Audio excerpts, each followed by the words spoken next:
বলছি শোনো না, এই নাও 30 টাকা। সামনে জগদ্ধাত্রী পুজো তো, আমি তোমার কাছে টাকা জমাবো। হ্যাঁ আচ্ছা 30 টাকা আছে, তোমার কাছে রেখে দাও। আচ্ছা ঠিক আছে। 30 টাকা আছে কিন্তু। আরে হ্যাঁ 30 টাকা। এই শোনো না, এই নাও 1000 টাকা। আজকে কিন্তু আমি তোমার 1000 টাকা দিলাম, মনে রেখো কিন্তু। আচ্ছা ঠিক করে রেখে দাও তাহলে তোমার কাছে।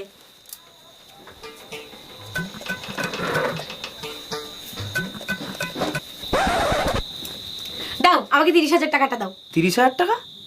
কিসের 30,000 টাকা? আরে তোমার মনে নেই তোমার কাছে আমি টাকা জমাচ্ছিলাম? ও তুমি একদিন 30 টাকা একদিন 1000 টাকা দিয়েছিলে, 1030 টাকা। 1030? কিসের 1030?